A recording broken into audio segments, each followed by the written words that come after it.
Okay, good afternoon, everyone. It's good to see you on this beautiful Sunday afternoon.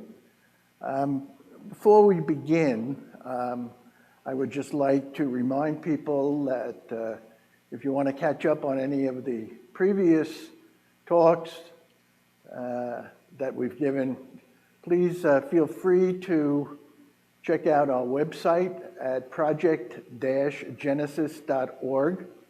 We're updating it. There'll be articles in there from the rabbi, from me, pictures from Father Roy of his travels. This will be today our second program dealing with Judaism. The last time we had the program, Rabbi went through a general outline of the three Jewish denominations. Today, he's going to focus more on the conservative movement. But before he begins, to keep us up to date on interreligious affairs, I'd just like to quote something from you. On June 30th, the Pope Francis, he wasn't able to meet with this group this time, unfortunately, because of he couldn't get around with his knee problems. But he sent a message to a group called the International Jewish Committee on Interreligious Consultations. And this group was formed in 1970. Pope Francis had met with them before, sent greetings, but this time he sent his greetings through one of the cardinals who met with these people from the Jewish committee. And I just want to quote something from him. It's a relatively short piece. It's less than 2 complete sides of paper. But let me quote a couple of things to bring you up to date as to where the mentality is today, at least from a Roman Catholic point of view, with regard to the Jews. Well, first of all, this group was founded in 1970 with the aim of promoting and encouraging interreligious dialogue worldwide. Pope doesn't begin, but he says, in our turbulent times, it's critical that Jews and Christians encounter one another more frequently and work together in an effort to counter certain negative trends found in Western societies. And they would be idolatry of self and of money, extreme individualism, and the culture of indifference and of waste. We are called to bear witness together to the God of mercy and justice, who loves and cares for all persons. We can do this by drawing upon the spiritual patrimony that we in part share. He goes on and he says, our religious traditions bid us address disagreements, differences, and conflicts, not in a confrontational way, but without prejudice, with peaceful intentions, and with aim of finding areas of agreement acceptable to all. To be sure, hatred and violence are incompatible with our faith in God, who is merciful and gracious, slow to anger, and abounding in mercy and faithfulness. Pope goes on, I take this occasion to reiterate the Catholic Church's commitment to oppose every form of anti-Semitism, above all through preventive action, namely on the level of education, within families, parish communities, and schools, and in lay associations. Interreligious dialogue is a sign of our times, and I would say a providential sign in the sense that God himself, in his wise plan, has inspired in religious leaders the desire to encounter and come to know one another in a way respectful of religious differences. So there's a statement from the Pope regarding interfaith relationships with the Jews only less than 2 weeks ago. So again, to keep you up to date, we continue to move on. We continue as Catholics and Christians to work with the Jews to better ourselves and hopefully to better the world. So at this point, what I would like to do is just introduce you, as if he needs an introduction, to Rabbi Gadi Capella, who will fill you in today and about the conservative Judaism and its movement within the three denominations of Judaism. Last time we were here, we did the kind of introduction to the three denominations, Jewish denominations, the major ones, the Orthodox, Conservative, and Reform. And we just kind of laid out the development of those denominations, one from the other almost. So just to give a 2 minutes recap of that, Orthodoxy was always there, supposedly. It didn't even have the name Orthodoxy until the Reform movement arrived, post-emancipation Europe.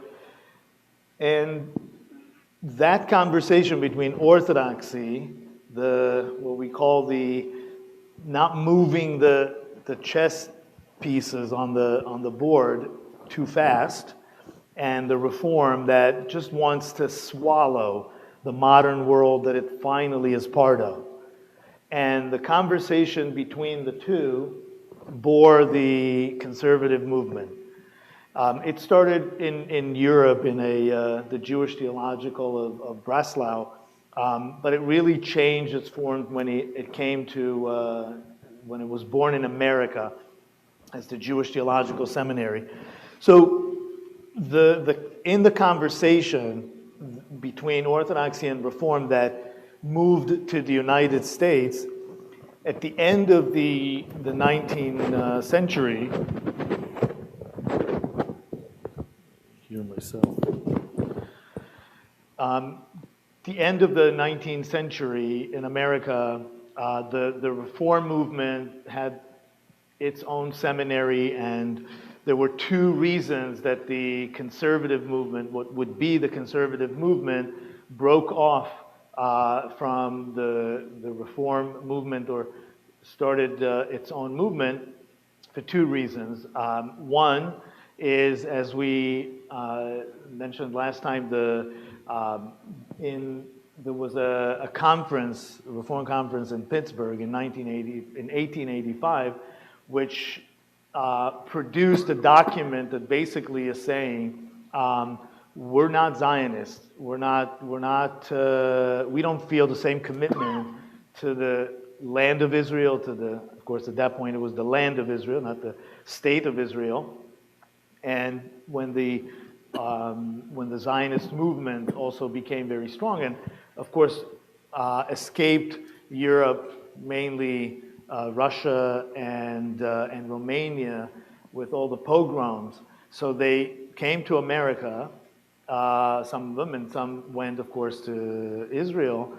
And the Reform movement basically said, we're not in that game of trying to return to our ancestral homeland.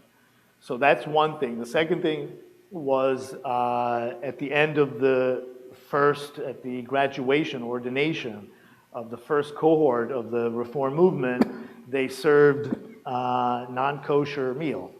And it wasn't just an accident, it was by design, saying we're more committed to the ethical values of Judaism rather than all the practical element of it. That has changed since. I mean, the Reform movement became a lot more Zionist, and I would say Zionist at this point, and has a seminary in Jerusalem. It's very committed. The Orthodox movement, and with its part that was anti-Zionist until today, the ultra-Orthodox, some streams of ultra-Orthodoxy do not recognize Israel as a sovereign state, as that we even need, that Judaism needs to have sovereignty over a land. So these are conversations. The conservative movement and the people who formed the conservative movement were very concerned about that, and they isolated themselves from the beginning in the sense that they were always Zionists. There was no period of the conservative movement that it said, we're giving up that idea. So some people decided that reform went too far. You can say to the left, just for the sake of the conversation. And orthodoxy is too far in the sense, again, we're talking in America at the end of the 19th century, where there is a combination of the German Jews who came earlier and established themselves and also socially, and they were not poor immigrants. They had their businesses and they moved to America, and they really established a very strong community, but also what they really cared about is how they're viewed in the eyes of Americans. Like, they wanted to be fully immersed in America. And they did that successfully. What kind of the kind of lessened the party of all that changed when the poor immigrants from Eastern Europe arrived, and the tension of these poor immigrants that really couldn't, even if they wanted, to escape the Judaism that they brought from Europe, that very strict orthodoxy, and they wanted to assimilate in America. They wanted to use the opportunities that Jews didn't have for many centuries, and in Europe are still persecuted. So they really wanted to be immersed, but they didn't have the same capacity to create their own movement, so to speak. So they were kind of stuck in between. The synagogue, the traditional synagogue, was very comforting and gave them the kind of the solace that they need and the strength that they need, stability. But then on the other hand, they needed some more adaptable set of rules for themselves that would still allow them to be part of the American society. And that really is the origin of the conservative movement in America, which is really the main place that of its birth. So those traditionalists left the Reform movement to the middle and started attracting more of those people who were middle class, that weren't the elite, so to speak, and started the seminary in 1887, the Jewish Theological Seminary in Manhattan, but it was not successful for at least a decade because of the lack of funding. They weren't tapping into wealth and support that they needed. So they almost closed, actually, and as a result, they were looking for a leader that could pull them out of that state, and they approached Professor Schechter he was teaching in Cambridge in England, and he was really the first person that took them what was not a movement yet. It really started as a seminary and lifted it up to the degree that it was recognized and was flourishing. Would you repeat his name? Repeat his name? Schechter, yeah. Yeah. So the Schechter years, so to speak, were very successful. He was there from 1902 to 1913, so not too long, but the significance of what he's done was amazing. He also found that the way to kind of bridge that gap is to speak in a language that that would be accommodating to the new generation, although the conservative movement from its beginning started as an intellectual movement, and at that point was not reaching out to communities yet. The United Synagogue, as the organization that exists today, that unites the congregation, this is the congregational arm of the conservative movement, the Jewish conservative movement, was created later on. And united, what happened is when the Jewish Theological Seminary in Manhattan kept ordaining rabbis, the issue was that they didn't have where to go because there was no conservative synagogue. So they were kind of, again, going in between Orthodoxy. At that point, conservative Judaism and Orthodoxy were very close. They were really very minor changes, and the main difference was not even in the practical sense, but in the philosophical sense, that Orthodoxy simply said, the fact that we have changed locations and times, yes, we'll adapt, you have to adapt, but very slowly and very, very carefully. So in a sense, it had created, the Lower East Side and other ghettos of Jewish poor immigrants that kind of had to be among their community, otherwise they wouldn't survive. But on the other hand, their face was already looking towards a different American, a different generation. The seminary itself, even philosophically, until the 1970s, did not have American-born chancellors. It was all foreign-born chancellors. And in 1970s, they really, when Chancellor Cohen started, they started really speaking the language of America.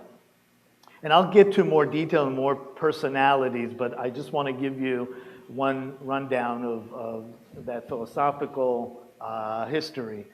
So what does that mean to now face America and not look at Europe either way, the Reform Europe or the Orthodox Europe? There was a phenomenon that started in America, and of course we're talking about Reform Judaism and more progressive, as they're called. The issue of transportation was one of the first ones to be in consideration. The second one was the egalitarianism of women, of course, the inclusion of women as rabbis. And later on was gay ordination, gay and lesbian ordination, of course. So that progressed, and you can ask a question which is often asked. So then now, the conservative movement started looking very similar to the Orthodox movement, and now it seemed to be looking more like the Reform. So where is it? Where is it? Could I throw in a question here? Yeah. Did the question of who is a Jew come up in this conversation? Whether it was from your mother's side, your father's side? Right. So the conservative movement, until now, it's a very good question, until today, is still matrilineal descent, believes in matrilineal descent or accept matrilineal descent. If the mother is Jewish, you're Jewish, but if your father is Jewish, the conservative movement still does not recognize the patrilineal descent. Personally, I think it doesn't make sense in an egalitarian movement that also made such a progress. But this is a good place to introduce the word that most, I think, characterize the conservative movement. I came from being secular one time and Orthodox at one time and conservative now. So I can see the different angles of it. But the conservative movement, and the word that the most identifies it is, I would say, schizophrenia. And this is not my word, as I learned it also from my rabbis at JTS and my teachers at the Jewish Theological Seminary. Because, and you will probably be very surprised that the homework that we got in this course about the history and philosophy of the conservative movement, it was my first year at JPS in 2008, the professor, he was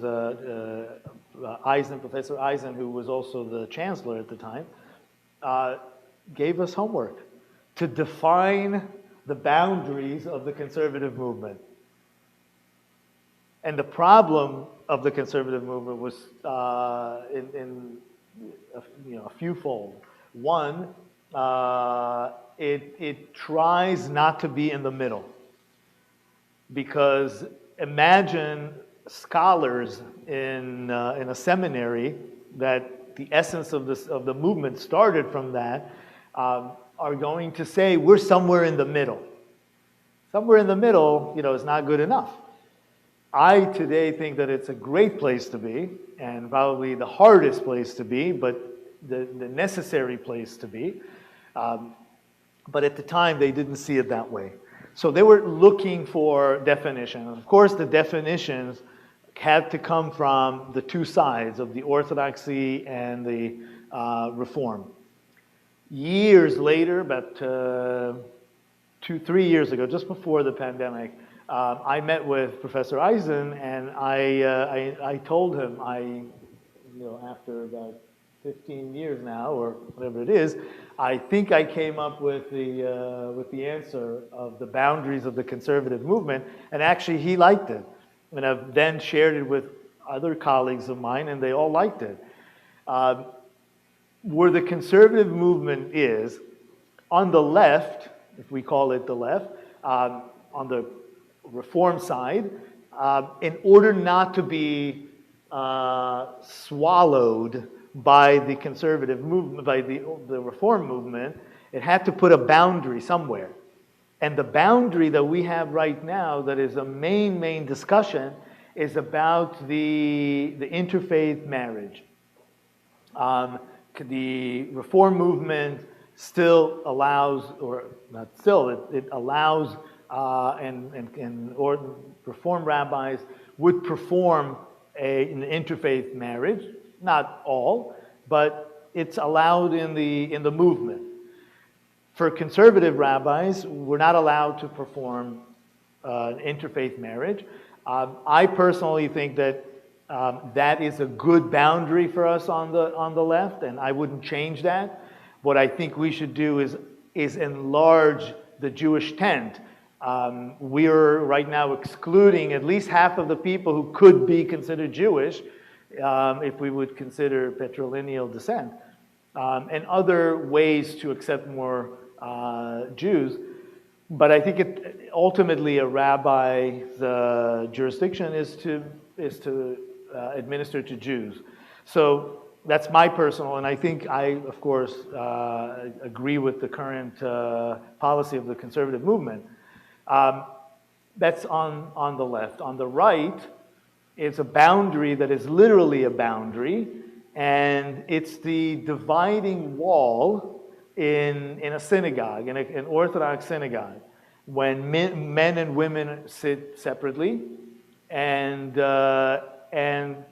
women are not obligated in the same way that men are obligated. They're really any commandment that is time-bound, women are exempt. So, which means that really, of course, being a rabbi, clergy, and everything else is on the side of men.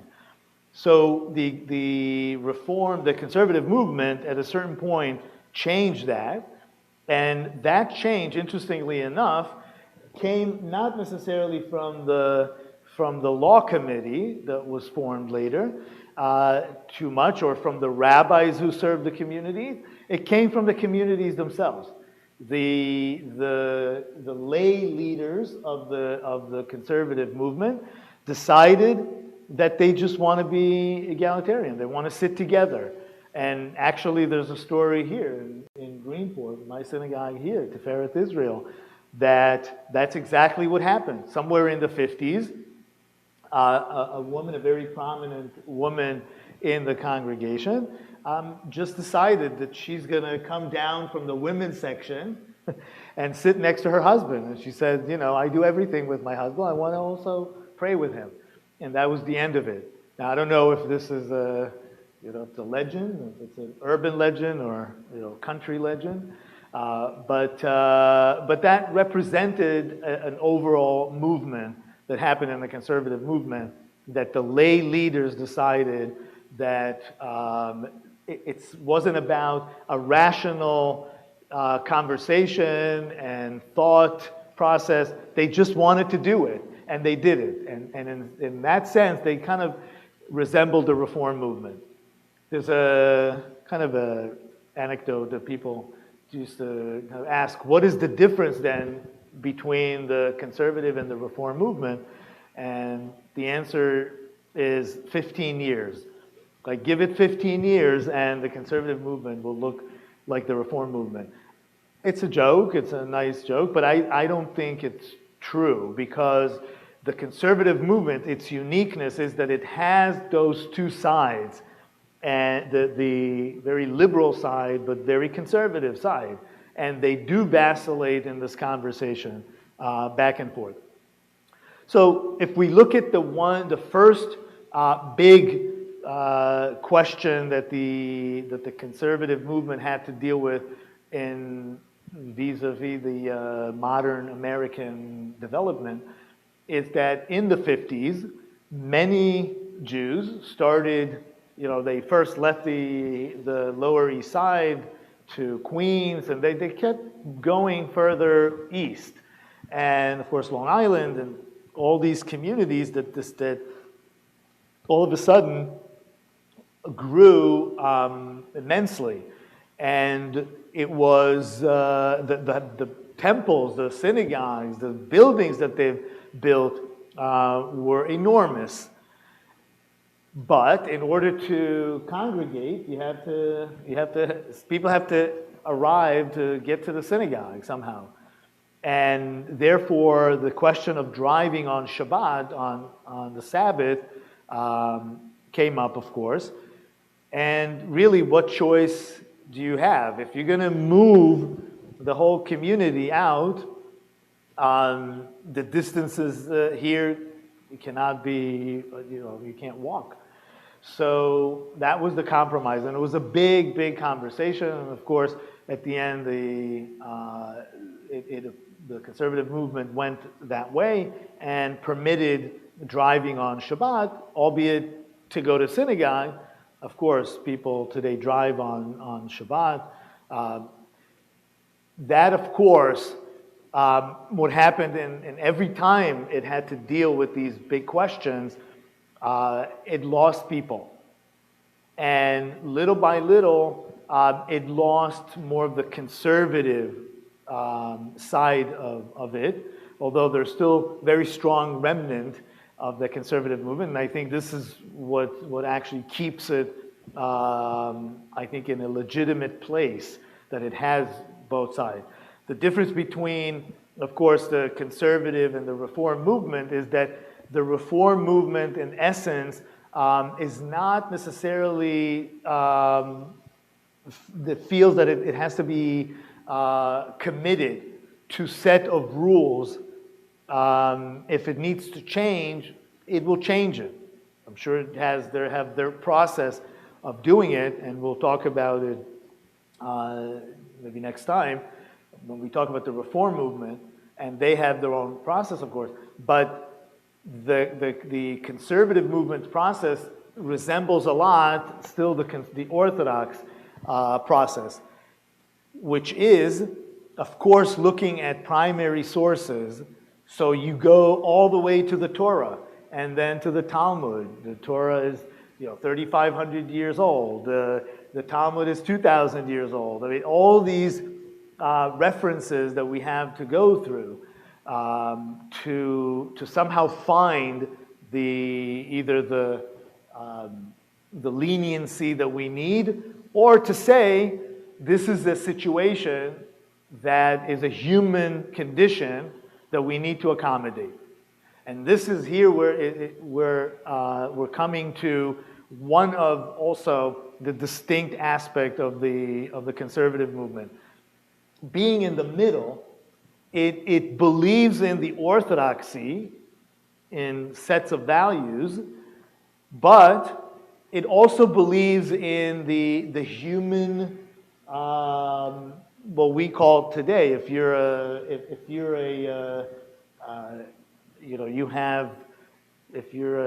I don't know, like green stuff, you're into renewable energy, or defend animals, you do animal advocacy.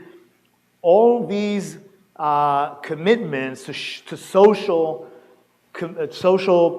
causes in Orthodoxy is not that promoted. It deals more within the Jewish community.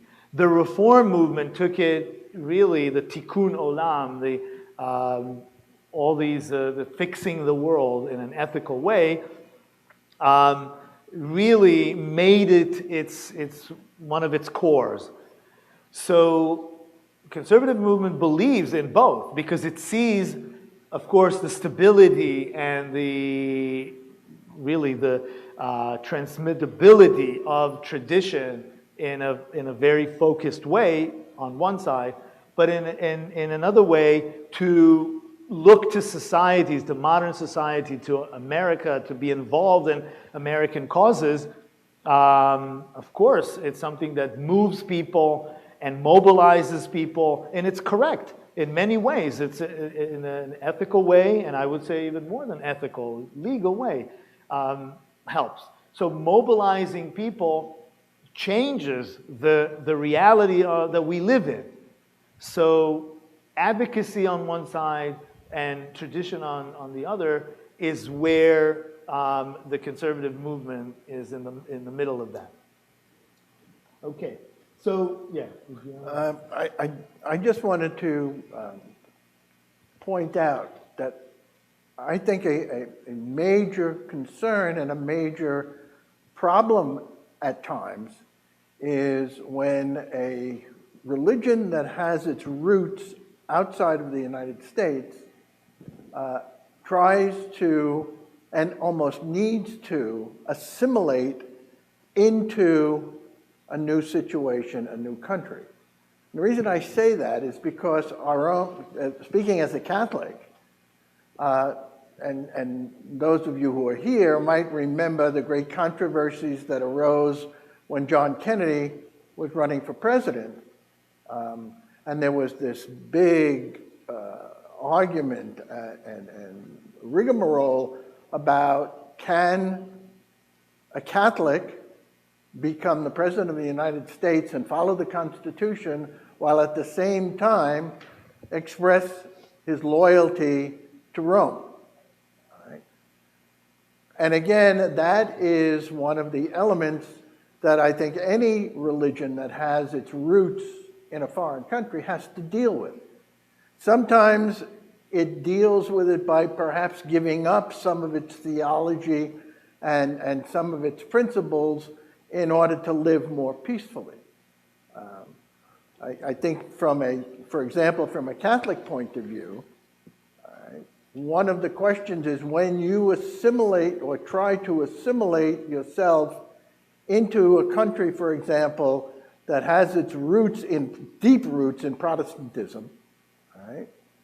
To what degree do you lose some of your Catholic identity and theological understanding to accommodate yourself to an overall picture which is influenced more by a Protestant worldview, a Protestant theology? So to understand, again, how the conservative movement had to try to assimilate itself into the United States, and in a certain sense, having to make compromises, should ring true to any of the major religions that we have here. And it seems to me, and I'm not an expert in Islam, but it seems to me that American Muslims are beginning to face the same problem. Now, they would probably express it in a different way, but I think in an understanding of these religions and denominations, we do have to understand that process of assimilation, the pros and cons and so on. Yeah, and the same process has been going on in Israel too.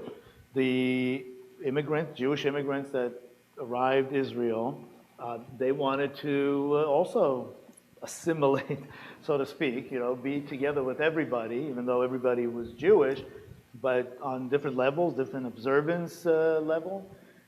So the idea of wanting to become a Sabra, an Israeli, rather than, these old Jews that came from somewhere and that was for them, and now we live in a different environment. It's true on both sides. There is an element of,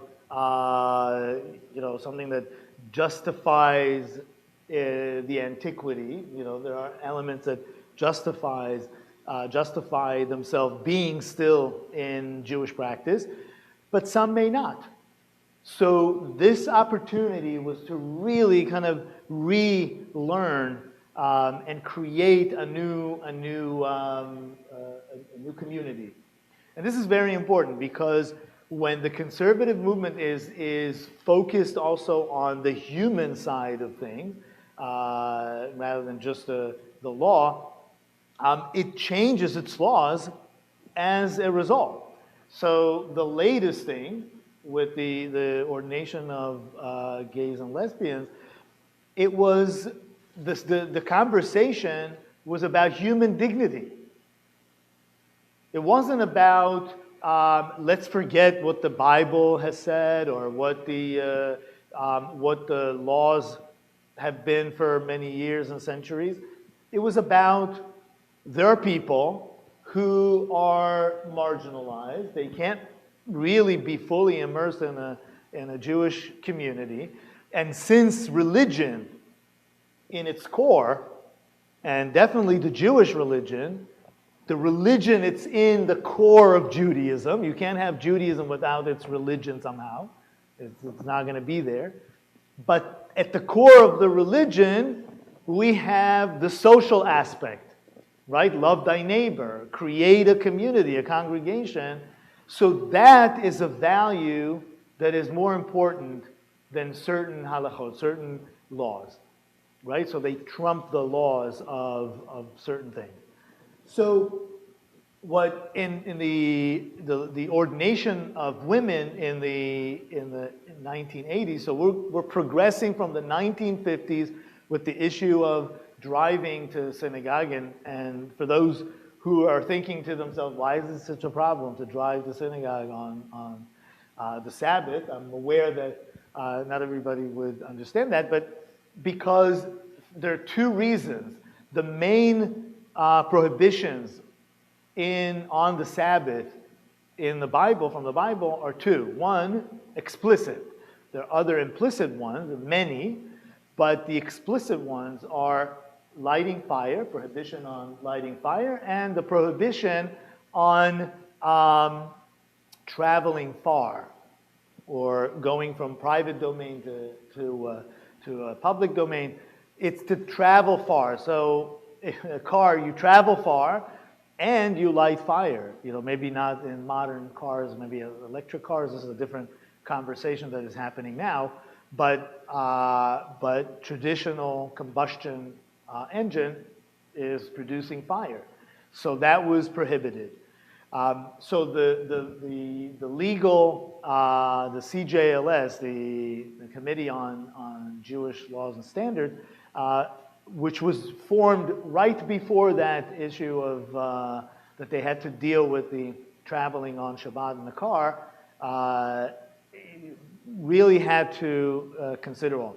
Another uniqueness of the conservative movement, which is really, I think, revolutionary that way is that as a movement, the law committee can have a majority, but it can also have a dissenting voice.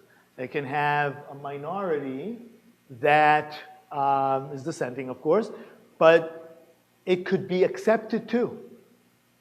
That the minority opinion can also be accepted. That's really incredible. And that's revolutionary. And I think that really had to be influenced by Americanism, by the Constitution that protects minority rights. Had to do that.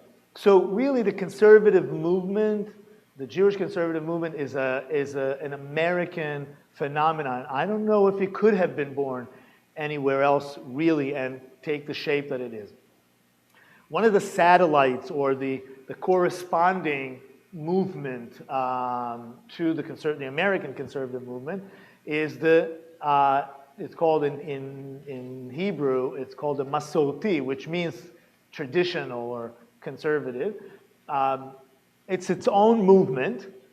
Now it's part of the global conservative Masorti movement. They are together. But it developed separately also in Israel because it had the same discussion to have.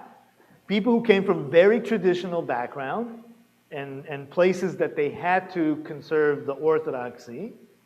And when they came to Israel, for example, was very modern, pluralistic, secular society that was influenced, again, by the same people who came to the United States early.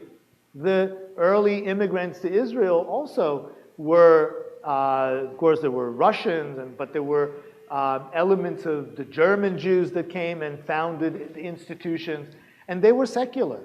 They were Zionists, but they were secular.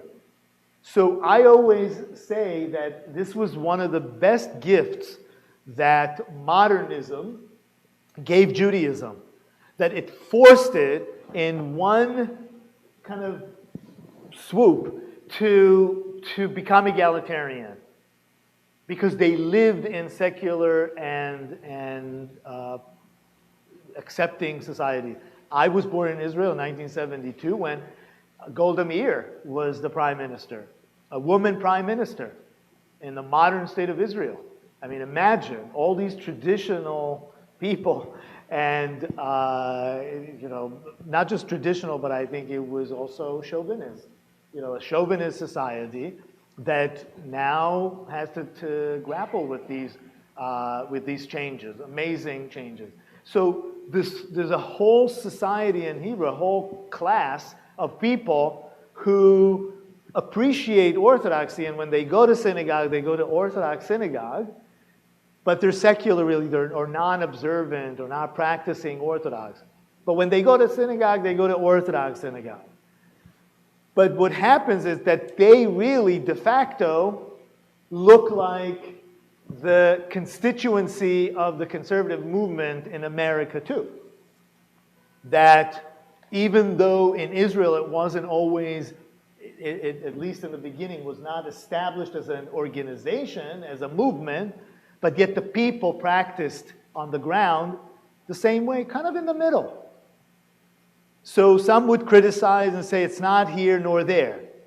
But I would say it's here and there. There's a way to make it here and there, which is very, very important. Coming back to America with the same phenomenon, in America it translated in a kind of an odd, and again, particular to the conservative movement in America, Jewish conservative movement in America, is that the people in the pews are almost separate. They're different. They're on a different observance level altogether than its leaders, than its rabbis. And in a sense, that presents a big challenge, of course, because in the Orthodox movement, for example, the rabbi assumes that everybody keeps kosher at home. And everybody arrived by foot, to synagogue. And if they didn't, then they parked their car somewhere else. Or there's still adherence to these values. In a conservative and a reform movement, if I'll go before getting to the middle, to the reform movement, that's not really a question, because they don't expect any level necessarily of observance at home. It's really, the focus is more of a community and a congregation, and whatever your level of observance is not really the main thing. For a conservative movement who came, remember, from the tradition of learning, it was established through the seminary. It's tough, because when you're trained in the seminary, at least the Jewish Theological Seminary, and of course Ziegler is now in the 1940s, was established in LA. It's a lot. Scholarship is so important, and it's a very rigorous program. And even for me, when I came with a lot of background, it was rigorous. And then you come out, and people, I'll tell you an anecdote. You come to the first Shabbat, and the rabbi preaches about the Sabbath and the importance of observing the Sabbath. And after the service, people came to him and said, Rabbi, maybe next time, maybe a topic that's not that heavy, maybe something lighter. I said, all right. The next Shabbat, he talks about the observance of kosher food, kashrut, eating kosher food. And the congregation comes to him after and says, Rabbi, maybe something less, something a little lighter. I said, all right, we'll do that. The third Shabbat, he comes and he speaks about, I can't remember exactly what it is, but let's say a Jewish topic of children, sending your children to Jewish schools, the day school. They come to him after and said, maybe next time. The rabbi said, listen, I don't know what to, what to teach. Shabbat, kashrut, what do you want me to teach? So they come and say, well, something Jewish. So this is it. This is Jewish, right? So, but because the constituency of the conservative movement may resemble that way to the reform constituency, it presents that schism between the clergy of the conservative movement and the people in the pews that does not exist in other denominations. The women's ordination, that was the main other real big question that the conservative movement had to deal with in the 80s. And in 1985, the first cohort of women rabbis were ordained. And of course, at that point, through this conversation, the conservative movement probably lost its last remnant of really hardcore traditional conservative that believed in separation between men and women. They were sitting separately. But in this case, they didn't have a choice and they left the movement. Important thing about the women's ordination issue, which is not like the gay ordination and acceptance, the Torah, the Jewish scripture, does not say anything about excluding women from practicing. We had, of course, leaders of the community like Miriam, Deborah, who was a prophetess. So why are we not allowing egalitarianism and ordaining women? It was an argument from silence, because it didn't say it specifically in the Bible, and it speaks in a masculine form and saying you should teach your son, and you should, when you say go, and when you wake up, you have to study, and when you go to sleep, you have to study. That's in masculine form.